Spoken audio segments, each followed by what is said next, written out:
Hi there, I want to go over some stretches. First stretch I'm going to do is for the quads. It's helpful to have a pad because otherwise this can be a little bit uncomfortable on the knee. Now if you're at home, you don't have to have a bench. A couch would work great. My knee's on the pad, my foot's up on the bench or couch. My front leg is about 90 degrees. From here, I can already feel a deep stretch in my quad.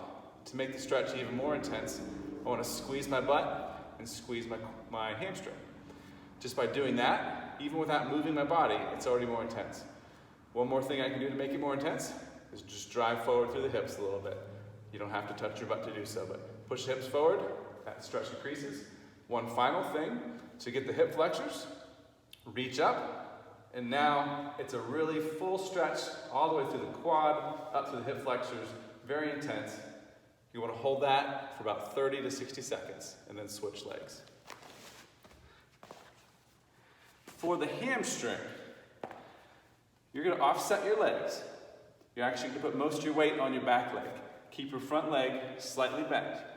You see my back? I'm emphasizing arch. I'm at least flat, if not arched. From there, I can drive myself down.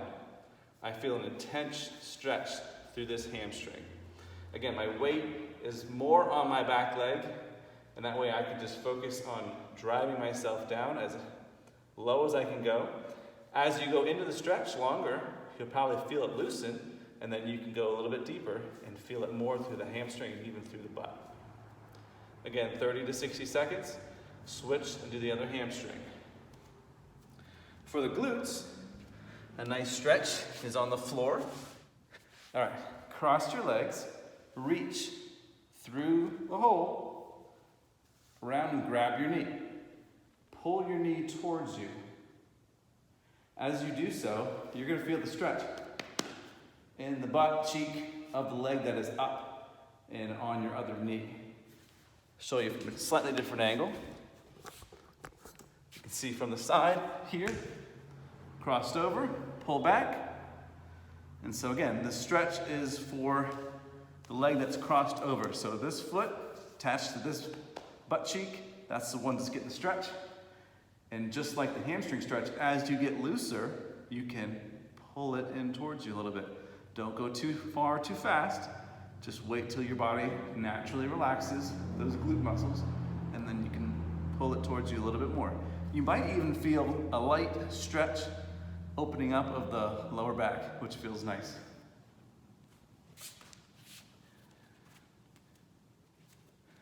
Squat stretch. This is a great one for the groin,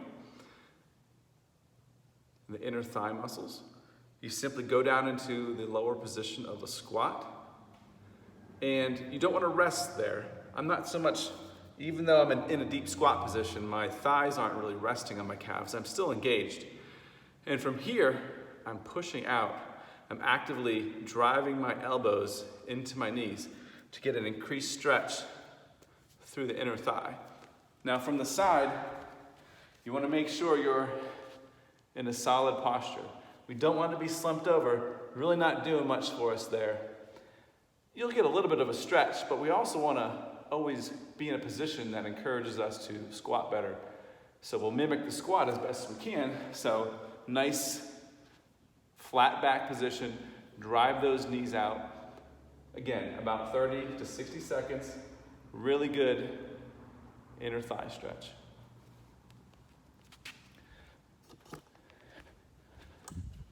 For the calves, typically I would have shoes on for this. It's simply against the wall, I feel, is the best way. You will put your toes as high as you comfortably can against the wall. From there, you will shift your weight forward. Now, most of my weight is on my back leg. That way I can control how much intensity I'm putting into this stretch. Again, toes as high as you can on the wall, so you're already in a stretch position for the calf, and then you lean your weight into that calf stretch, increasing the feeling there. Now my knees aren't locked straight. They're close to straight, but you don't want to lock the knee. That puts a lot of pressure on the back of the knee joint and really takes away from the stretch that you're trying to get through the calf. 30 to 60 seconds there, and switch to the other leg.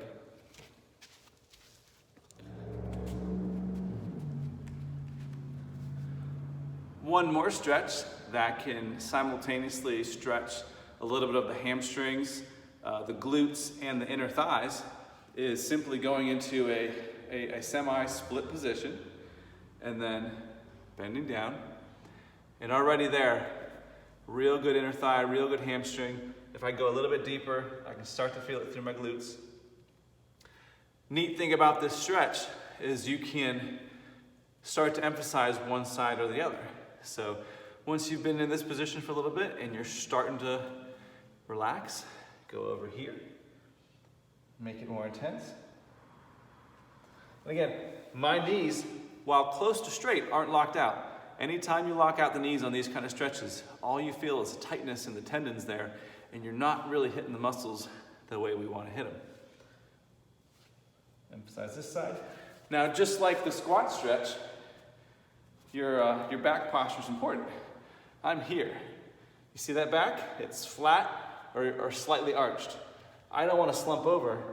Now all I'm doing is just putting a lot of unnecessary strain on my lumbar area, and I'm not really targeting my hamstrings. All right. I'm going to show you a stretch for the upper body. We're going to grab the band and lean into it. Now at this point, I can feel a deep stretch in my chest, in my lat, in my tricep. I can change the angle very easily and change what I'm emphasizing. I can put my arm up a little bit higher and out wider and hit the chest more. I can tuck my arm down behind my head more and feel it in the tricep more. I can lean into the side and feel it more in my back. Very, very versatile stretch. Well, you're saying, Tim, I don't have a band. It's okay, you don't have to have a band. Anything you can grab onto will work just fine. So for example, if I didn't have a band, but I had something in my house, any kind of pole I can grab onto, I can do the same thing. Now, I just kind of sag into it. At this point, as I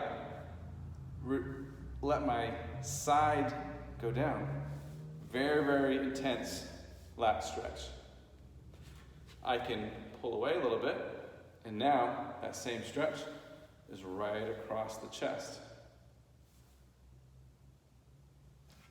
The other stretch I like for the upper body is a simple grab onto a pole. So at home, you might grab onto a stair banister or a doorknob.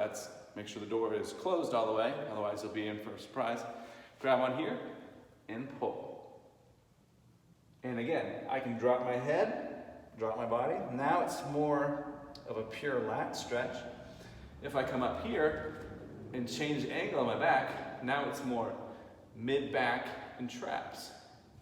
And the more I round my back, in this case, when we were talking about legs, we didn't want to round the back because our focus was the hamstrings. But now that we're talking about upper body, if I want to get my erector spini, that's the muscles that are all along the length of your back, including your lower back. Now I want to round out a little bit. As I round out, I can feel my entire spine really stretch. I can use my feet and push my feet forward. And with my hands, I can push myself away as well, really creating an intense pull through the entire upper body. So, when and why are we going to stretch? When is after a good workout, when you're warm. We don't want to stretch muscles when they're cold. It's too easy to injure them, in my personal opinion. Think of a rubber band. If a rubber band is cold, it's brittle, more likely to break. Whereas if it's warm, it's very stretchy, very pliable. Same thing with the muscles. After a workout, they're nice and warm and ready to be stretched. Why you stretch? It's not going to alleviate muscle soreness, but it will help keep your muscles a little bit looser. So you may feel better the next day. The muscle soreness is going to be from the intensity of the workout and muscle breakdown. So stretching isn't going to reverse what that workout did. So again, it's not going to alleviate soreness, but it will help you feel less tight, which in turn can help you feel more comfortable even though the soreness is still there. And being less tight will put you in a better position for the next workout. So when is stretching necessary? Is it necessary for you? It all depends. Some people are naturally tight in some areas due to their job demands and certain postures that they sit in all day long, or due to certain activities they do. But if you're a person who doesn't really find anything to be tight, some people are hypermobile and may not need to stretch. So again, it's going to be dependent on each person individually. So as a personal trainer, I'm not often recommending stretching. People will ask me and I'll tell them what I just said. I said it's going to be dependent on if you find certain muscles to be tight. If you do, then take the time to stretch them.